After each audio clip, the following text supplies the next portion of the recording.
What would you do if you lost your business partner suddenly and unexpectedly? We're going to dig into that today. Welcome to another episode of The Good, Bad, and Ugly of Business. I'm your host, Katrin Becker. On this podcast, we love to talk to all different entrepreneurs, successful people, to learn what they have learned in their careers so that we can apply it to our businesses and either avoid those mistakes or we can fail through them faster. Today's episode might be a little bit more of a tearjerker, but it's something that's a really important part of business and in life, and it's how we deal with the death, whether it's your actual business partner, your life partner, or in the case of today's guest, it was both. So I have the pleasure of being with you with Rachel Drody. She is the founder and CEO of Harper Grayson Communications, an incredible marketing and business strategy consultancy firm in the Woodlands, Texas.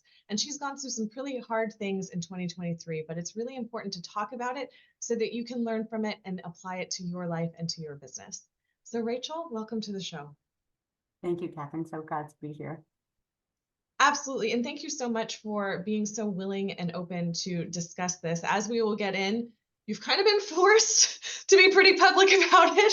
It has been.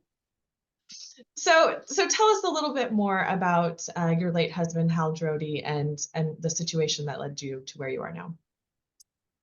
Hal Drody, I will start off, it's a very easy man to talk about. Not only is he the recipient of a Purple Heart for being U.S. Marine Corps combat Marine, an incredible father and business leader.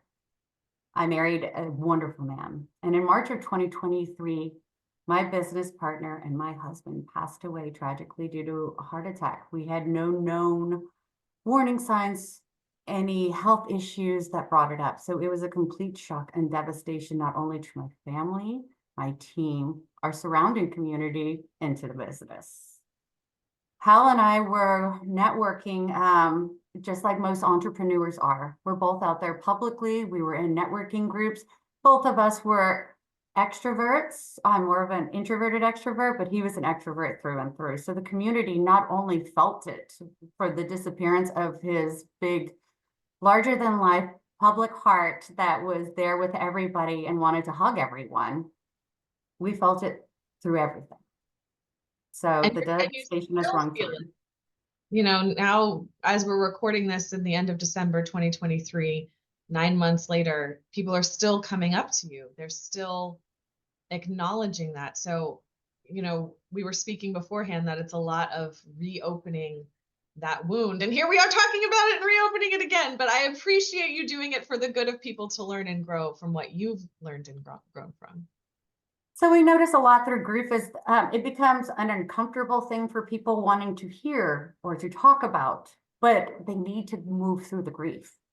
And a lot of people that we've touched in our business and personal lives, they need to still grieve.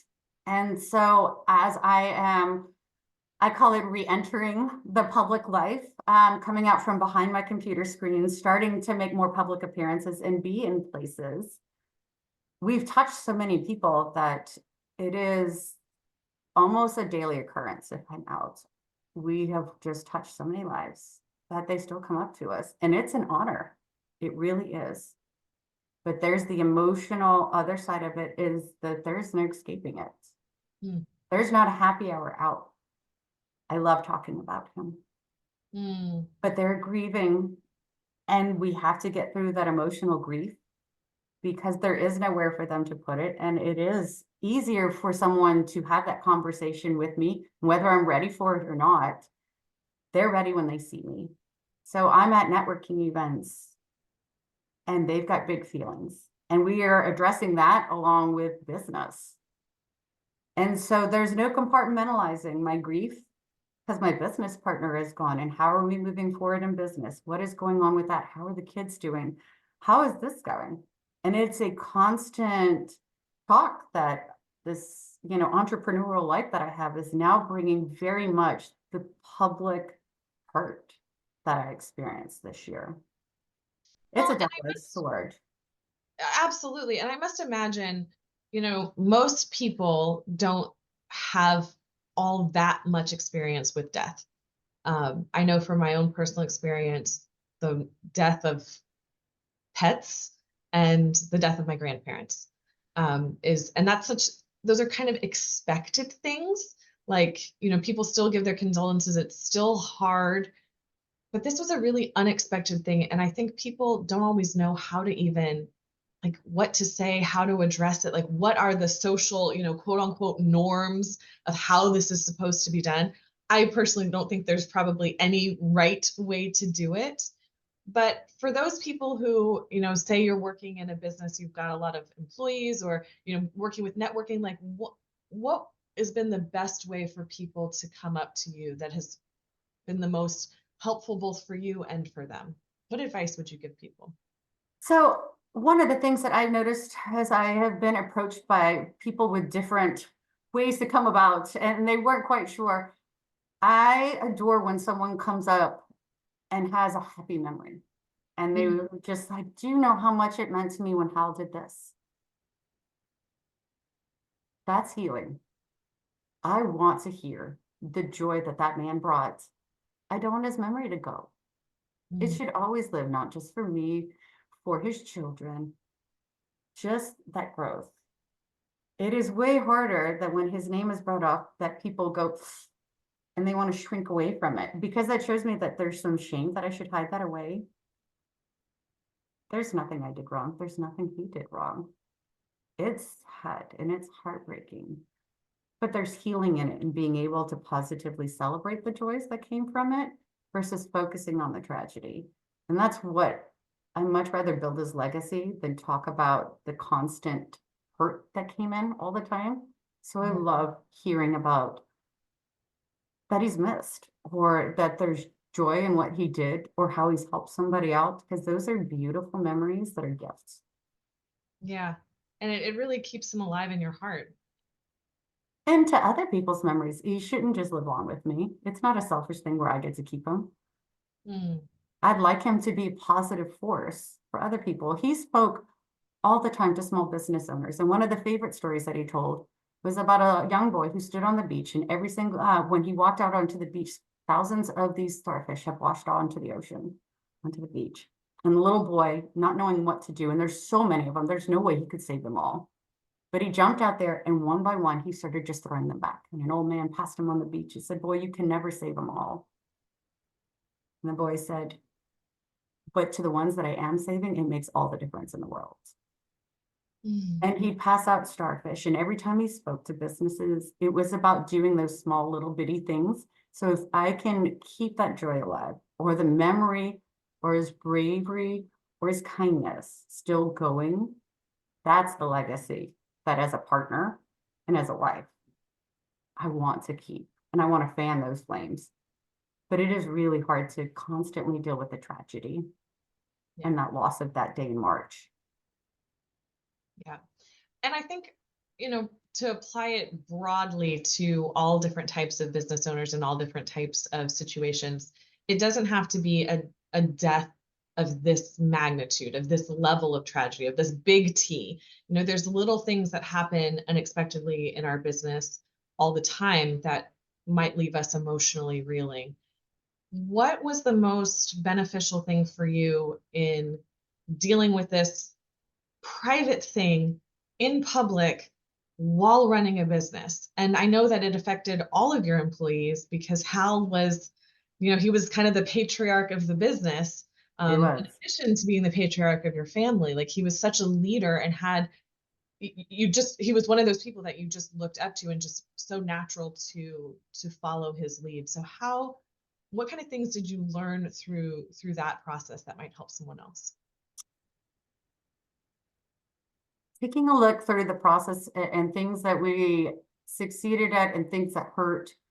Um, First, when the fallout happened, it was having a great team. I've invested heavily into my team with love and being a good leader and giving a lot to them. And my team showed it back at that point. And I am grateful for the amount of time and just investment I put into my team. It came back. So I find that to be a heavy thing, is making sure that not only does your team understand everybody's positions on top of their own, but they're ready to go at a moment's notice, and to trust your team to be able to do that. That was huge. And being Mm, able to do that, not keeping all your cards secret, And this is just what I do. I had that luxury to, when the end of the world came for me in March, my team stepped in and kept the ball going. It That's was having open conversations with my clients and being truthful and honest, because they're humans too, and they're people with hearts and families, and they're there. It has been hard to get through a lot of that stuff, because when that happened, a lot of people judged and wondered, can I come back? Will I come back? Am I going to be able to come back?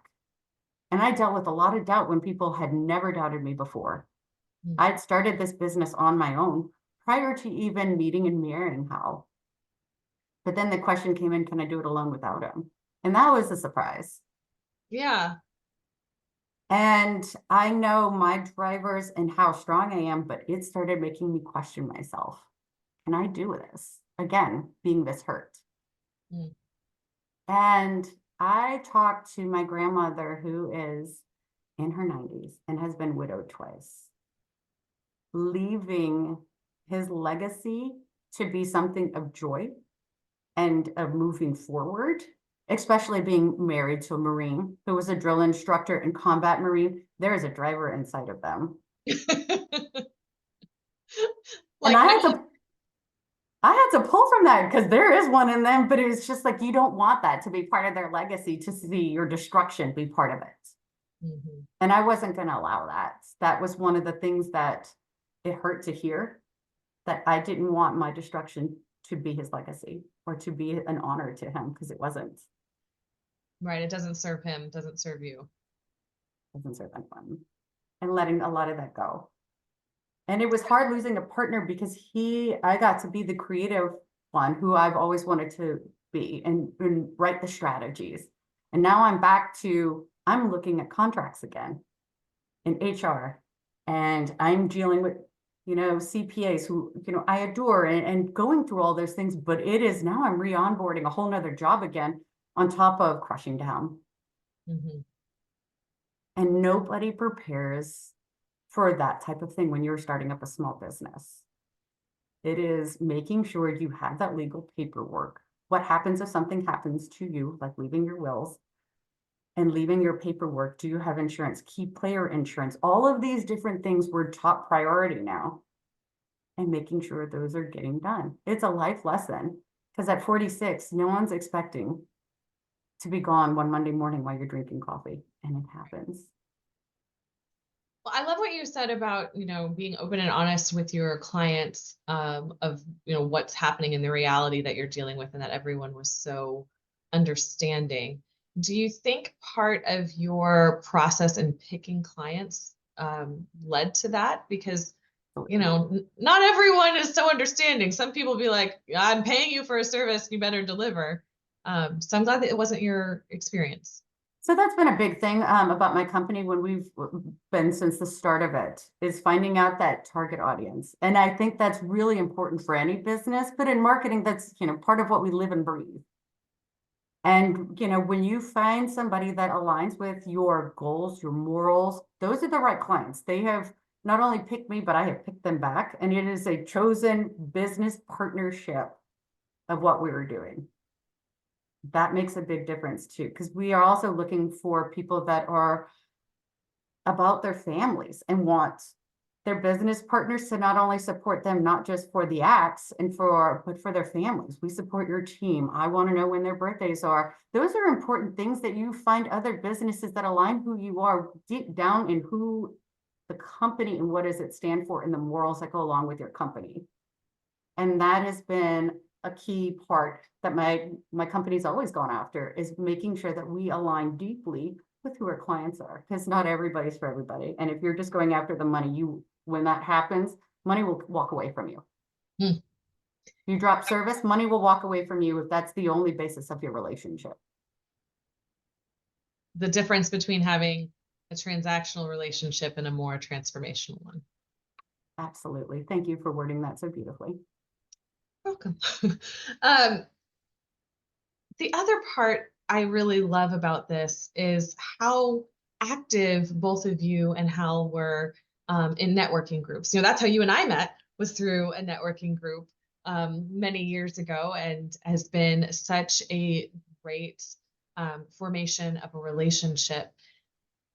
You always hear people say things about networking groups, and it's again, when they only are concerned about the money, like, oh, networking groups don't work, or like you don't get enough business from them. But you've gotten so much more than just business from networking groups. I did not join a networking group to make a sale. So I am the type of person that I love talking positively about somebody else. It brings me joy. It brings them joy too. And so that's why I guess I'm in marketing. It's a great field for me.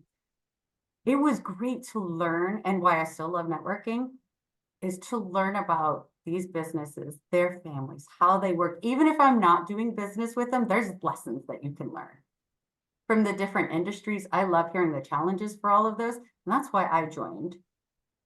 Hal is definitely, he joined because he wanted to inspire, because that's who he was. He was a motivator and inspirational, also a drill instructor. I don't want to take that out of it because you followed the rules. And I really love mentoring and inspiring, but I also love having access to people that I'm inspired by and that motivate me. And I feel that it is very easy to become an island being an entrepreneur. And the best gift that you can give yourself is meeting as many of these people as possible, for the good, the bad, the ugly, of everything that comes out of it. There is something that you can learn from all of these relationships, and how do they go to market? Who do you get inspired by? I love that I've got, someone that I've met that does commercial insurance. She's got the best, loveliest boundaries I've ever heard. That she's unapologetic with them. Even if I'm not doing business, I learned something from her, and just how she positively has these boundaries and is firm about them. And it's, oh, I need to aspire to get there and stop being so wishy-washy, or I need to learn this from this person. I have found that I picked up so many of these lovely business skills, but when the world ended for me, and I keep going back to that because it felt like it did, I changed so much in that moment. These business owners showed up with so much love. And as soon as I put, that Hal had passed on social media, they were at my door within seconds. My friend who became, she's my realtor, who became my friend, who was at my house holding my hand. Another one that was the same thing for Hal, also a realtor, wonderful man. I didn't know what a DD-214 looked like, a military paperwork. It was cut off the very sliver at the top of the paper. I've never found it. But he showed up, and I was able to hand paperwork over, and it became my network very easily. And it's like a family of business relationships where my cousins may never see my business office, and my, business networking may never see my home, but they're still very much a major part of my life that feels like a fluid family of lovely people that are in our house. And that became became a huge part of my support network that I had never counted on, or had never anticipated counting on, to be there so hard for me in those moments. But those are the ones who get it. Those are the ones that get that payroll still running and all of the things that I'm about to do. And they also get that, how scary is that everybody who's now thought you were top of your game and everything else is now looking at you wondering, will she make it? And those became my biggest support for what could have been the one thing that could bring my family down. This business that I run supports my family and other families. That's terrifying, to make sure that it's still going to keep going. Right.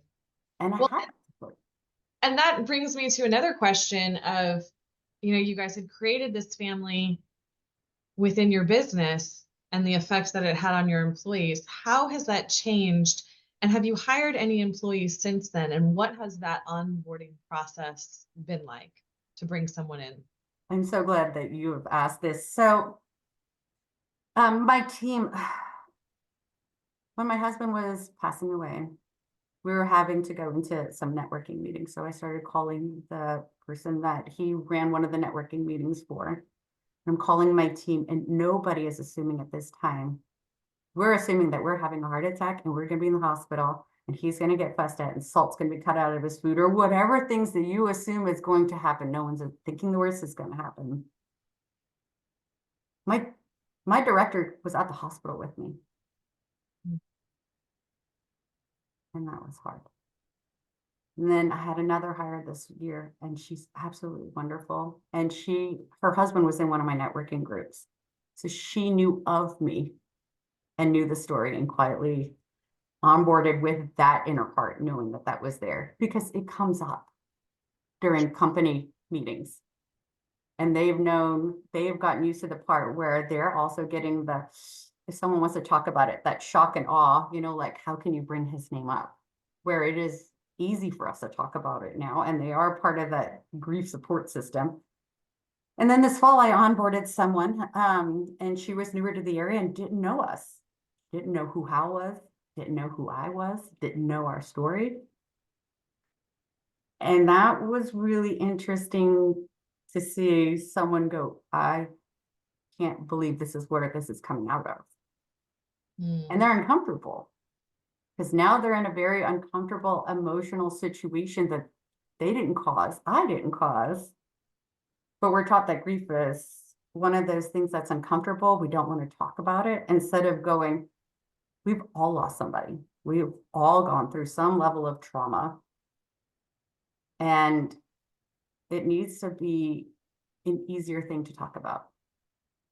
Well, and you just think about coming into any small group of people, that are so tight knit, whatever the bond is, because you guys had a great bond before Hal passed. Absolutely. That's part of the culture of my team. Exactly. And so bringing someone into that, there's a lot of trauma that we've all experienced with having cliques in the past and not feeling like we belong, and how to come in and integrate into the team. And so now it's just a whole different level, I would imagine, of understanding the story. So did you sit down with the new employee and kind of walk it through, or did you just onboard them the same way you would have onboarded anybody? Professionally, we started off the onboarding normal way. Then we did have to have a conversation, because we're in marketing before we allow into certain folders or content creation and everything else. Before they went into ours, they had to understand who the photos were and what was going on, where the company had gone through. Because normally, you're dealing with a larger organization, somebody will know company history at some point. And it becomes a very easy thing to have a conversation about your About Me page, right? Well, you're not going to put on your tragedy. It's not like a couple that owns a business together and gets a divorce is putting that on the About Me page. And so there's a lot of businesses that face some type of trauma that has gone on within the organization that is not technically a business issue. And so, but it's part of the culture now. Right. I also explained, you're part of the fresh air. And that's okay to come in with joy. Understand, and it's just like any country that's had a terrible thing happen to it. It's not the kids' fault, that has happened in prior generations. Right. It's not their responsibility either. It's their thing to know, I won't make a mistake, or I'm going to learn from what just happened within my organization so it won't repeat itself. I know that we're going to be ready way out in advance. I know that these things can happen. If something happens to someone on my team, we're prepared to move in somebody else very easily, to move into a support position, instead of just saying, this is a trauma. Where are we learning from this in business? And not to make them feel like this tragedy that happened, where did we learn from it? This is part of the culture. It's because it's part of our history now, but what did we learn? Because we don't want to rehash any of those old mistakes. We don't want to make them again. Absolutely. We learned a lot. There was a lot of downfall. You learn a lot when someone can't get back up for a moment because they're needing to heal.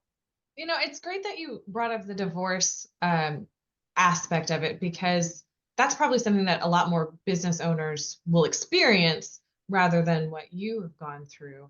Obviously, they are very different, and divorces can be amicable or not so amicable. and that's going to have a different flavor on it. But where do you see that there would be like overlap or something where someone maybe going through a divorce might be experiencing, because it's still a loss It in a is. lot of ways. And it's So still grieving. It's yeah. still grieving. There is a person missing, from it. And especially if it's one of your business partners, there's now a loss. And now we've got to fill in a position that also has an emotional attachment to it. Mm-hmm. And now you have to reconfigure for business purposes, who's going to be sitting in this seat? And do we leave the emotional attachment to it? And that's something that I find to be useful in talking about, even that within a team. And because when you're running a small team, emotion becomes attached to it versus I feel a larger corporate culture is that you Yeah. have more of a home level of emotion and there is more an adoration into the business if the employees are fully involved and invested. And so it needs to be addressed just like with a family situation at this point. Even though you're moving in larger corporate circulations, I think it's really important to address it in the room. You build more trust with your team. And you allow yourself to be human. That's something I am very open with. So it's been 9 months since I have lost my husband. And I went through the Christmas holidays and Thanksgiving holidays. I'm not running on all cylinders. I'd love to say that I am. I'd love to say that I am powering through and hitting all my achievements and KPIs, and I'm just knocking it all out of the park. That cannot happen. I had to make space for me to grieve during those moments. And that was an honest conversation. I can't be everything. I won't be everything. It's just, I have to accept it. So how do we plan around it?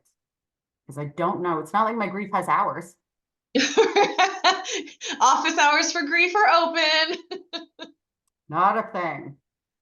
But I think what I'm really like picking up on here is, everyone was so understanding because of the level of it. And I don't think people are that understanding with divorce, because divorce is more common, or, someone had to choose divorce, right? That there's a level of choice, whereas you had absolutely no choice in this. So I think it's a good reminder that if someone you are working with or you yourself are going through that, to understand that maybe there's a little bit of level of extra care that we can give to those people, even though it's not the same level, but the body is going through similar things.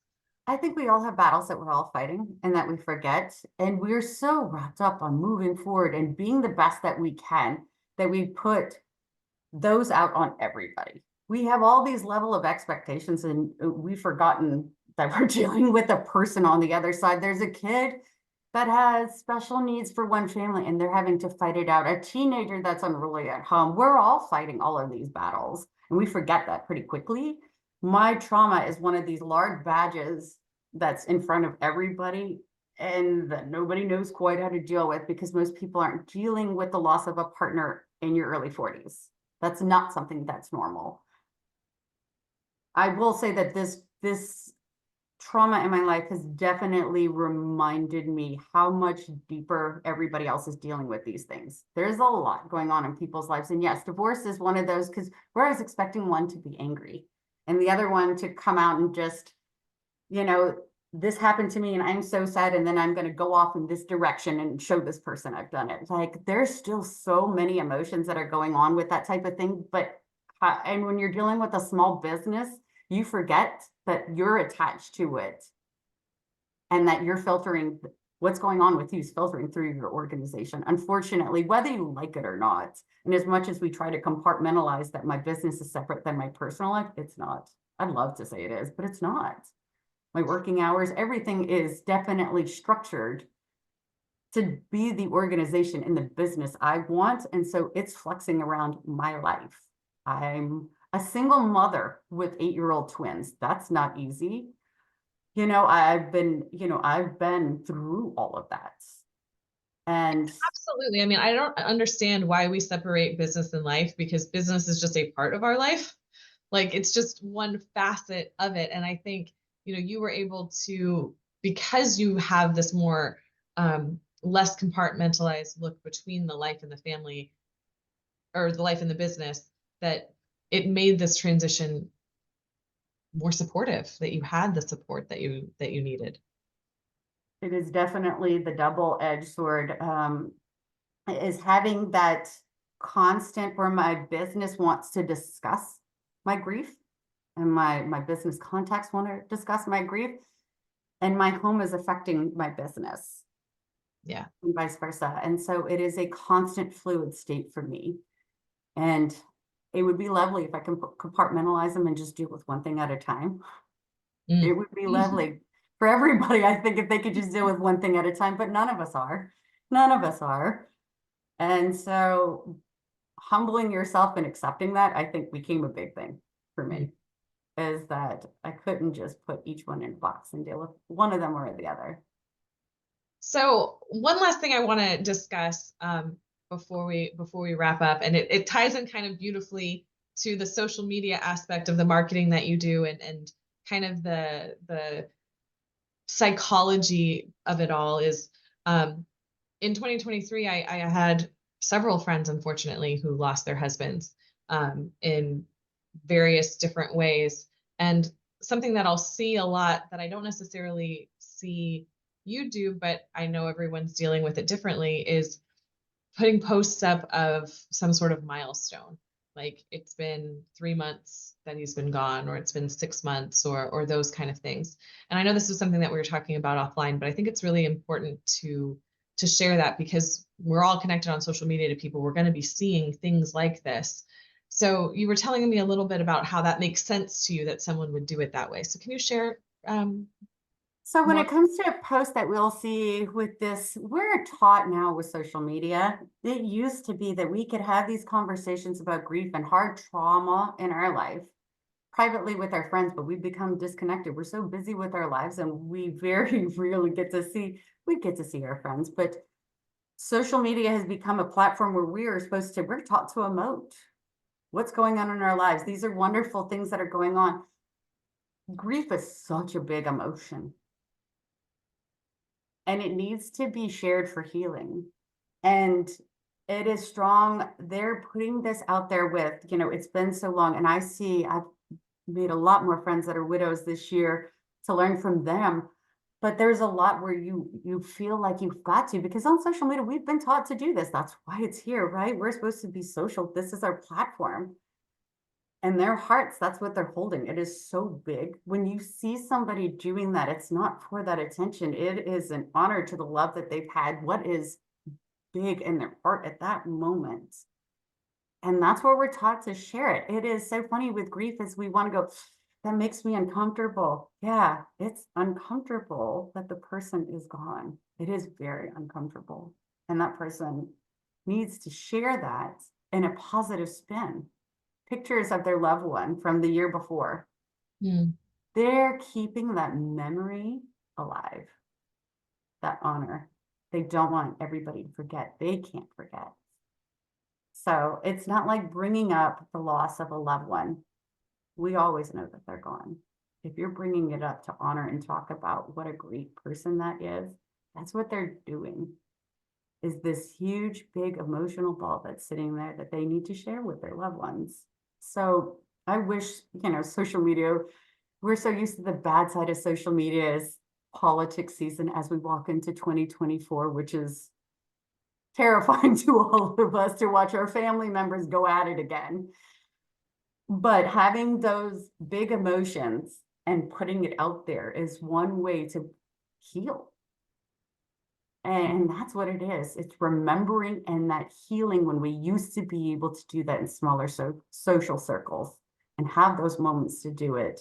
And this has now been the place that we've been taught to put our emotions out to. So we're going to see these posts, but the support and the love behind them, you'll see the likes and loves dwindle off, for those, because it starts to make people uncomfortable. But the celebration and the legacy of those that we have lost, I think it still belongs there. Because that's what we are. And it's still a very beautiful thing to remember them and what they taught us. Well, I think that is a beautiful note to end on. Just to remember to love one another. And when we see those things out there, it's not always a cry for attention. Sometimes it's just a cry. It's just grief, and it's just wanting to share that grief. And the littlest thing of sending a like to someone or sending a heart emoji in the comment could mean the world to the other person. It's healing. It's healing. Well, Rachel, thank you so much for sharing your heart with us and sharing all of the lessons that you have learned this year with us, because they're so applicable to other things, and such a great attestament to your business and what a great service that you have provided clients, that they were there for you in your time of need. Please share the best way for someone to reach out to you. So Harper Grayson Communications, we are at all of the marketing. You can find us there online, Facebook, Instagram. Those are the big ones that you can find us out on, but we're on all of your other social media platforms. But if you are healing and growing, I'm so happy and so proud of all the other business owners that are doing, because this life is definitely hard. And one of those things that we all kind of need to support each other. It takes a village, and that's even in business. Oh, absolutely. Thank you, listeners, for being here with us. We really appreciate you. Please make sure to like this podcast. Please leave us a rating or a comment. We appreciate that. And to share it with your network so that we continue to bring you amazing guests like this and cover all of the different aspects, the good, bad, and ugly of our business and our life. Until next time, everyone, take care.